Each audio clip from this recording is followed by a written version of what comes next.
You wouldn't know it by looking at him, but for years, Kirk Neff's been silently suffering.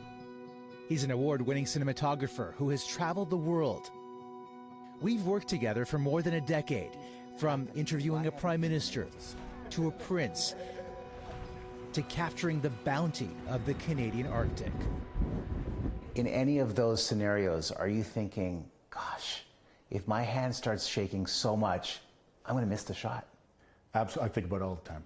I worry that I'm going to ruin the shot. The expectations are high, so he always needs to perform at his peak. But for years, he's battled a neurological condition called essential tremors. The uncontrollable shaking starts when he reaches for an object or engages in a fine motor skill like writing. That's different from Parkinson's patients who shake even in resting position. You know the deal on this, eh? So you can only imagine what that's like for a man who relies on his hands for his life's work. Just watch my shakes here. Even the simple act of putting on a microphone turns into an exhausting and demoralizing battle.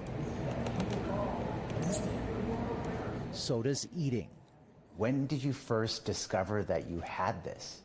When I was 16 years old, I noticed that I had these little shakes.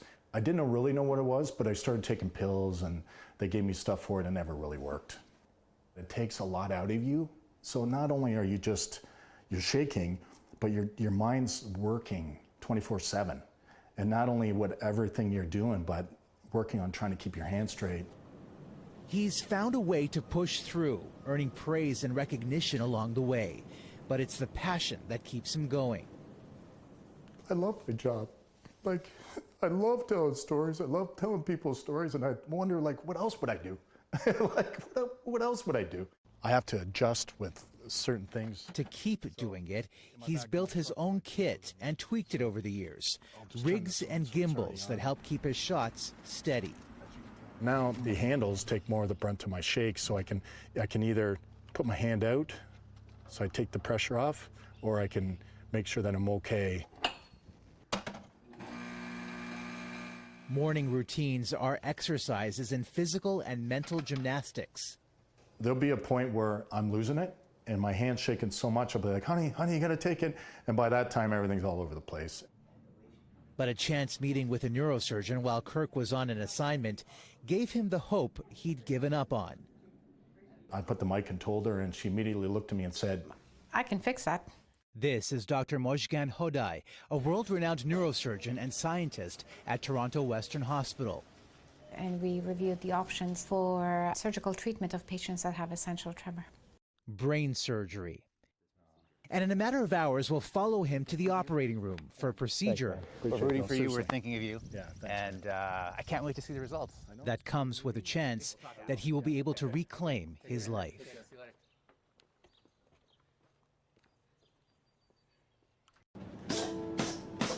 It's the day before Kirk Neff's brain surgery. And he's throwing a few punches in his basement gym to get into the zone for the operation. My coach who trains me always says, it's funny because you don't shake when you box. So say if you put your hands up, I do this, my body's just I don't feel stressed. For most of his life, he's been fighting a neurological condition that causes his hands to shake involuntarily. Essential tremors, they're called. An impediment in his job as an award-winning cinematographer, and a major constraint on his life overall. But when he boxes, it's as if he enters another world. So you feel calm right now, you feel relaxed. I calm, and it's funny because my hands are covered. So could it be a thing that my hands are covered and I'm not seeing them? I don't know. Still, he can't escape the magnitude of what he's about to go through. You're now just a few hours away from a surgery that is potentially life-changing. I think you saying it, kind of just makes me emotional about it because, I'm 54 years old.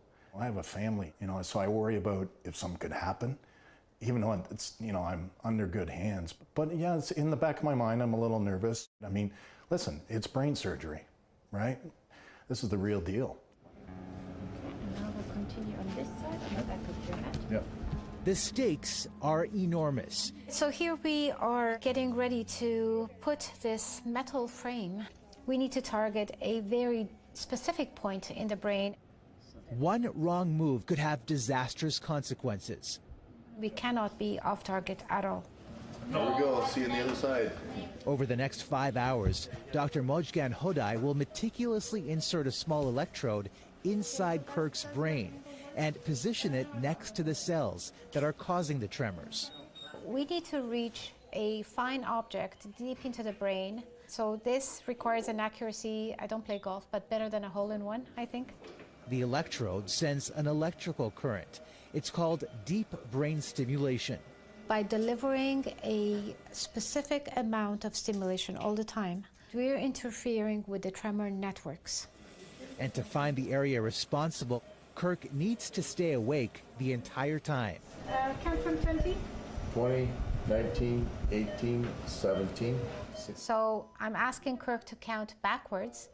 Oftentimes that brings out the tremor because it allows patients to not focus on the tremor, focus on the numbers. And you can see that his hand is already steady. And we often look for the water in the bottle shaking as an indication of tremor. It's not shaking anymore. So you're basically getting real-time feedback. Absolutely, and we want that, obviously. It allows us not only to zoom in on the target, but also minimize side effects. The other end of the electrode gets connected to a device under Kirk's chest. It's a pacemaker. So we're using a pacemaker that, rather than it pacing the heart, it paces and controls the firing of these deep cells inside the brain.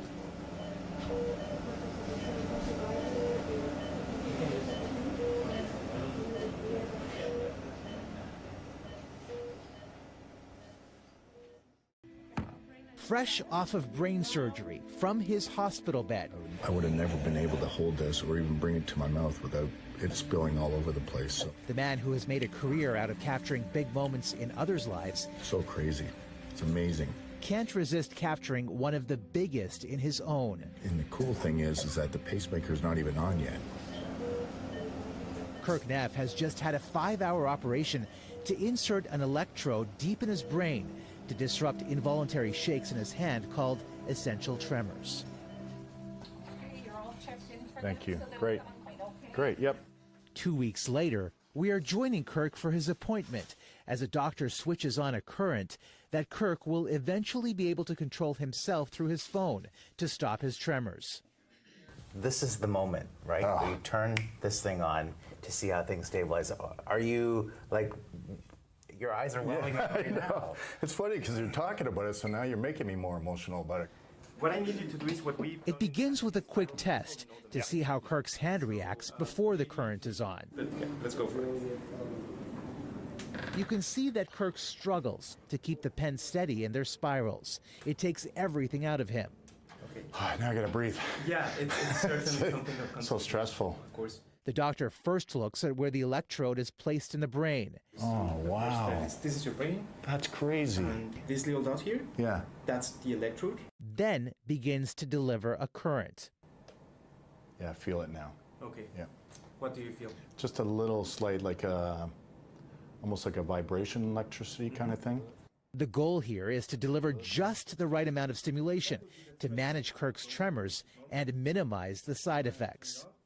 Touch your nose. Touch my finger. Go back and forth. After a bit of adjusting, you can see the difference just by looking at Kirk's hand. Oh my God. I feel like I'm in space. Like just, you know what I mean? Like I'm just like hovering. It's crazy. Look at that. Have you ever seen your hand like that? No. That no. stable? No, never. I don't think I have either. Like, that's incredible. Remember that spiral test? Well, he does it again, Very good. Stop. this time with a lot more control. Hello, how are you doing? Good. Good to see you. Good to see you too. my It's been God. quite a while. Weeks later, when Kirk finally meets the surgeon who did the procedure, Dr. Hodai, for his follow-up, it's an emotional reunion. What type of impact has this had? You saved my life. You saved my career. I hate being emotional like that, but you saved my career. I probably wouldn't last the next 5 years because it was getting worse, and you saved it. Dr. Hodai knew it would happen. Has it dawned on you the impact you've had? It's quite a statement, honestly. I try not to think about that too much because obviously we need to keep rational in terms of how we look after patients, but it's not lost on me.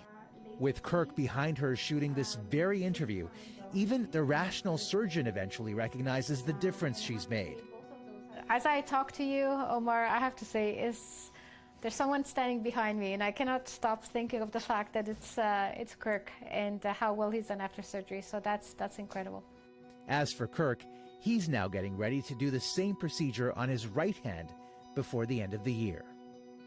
I got a lot of years left of me, and I think this will help. I hope so, because we have a lot more work ahead. Right, yeah. And you're young, I got to keep up with you too.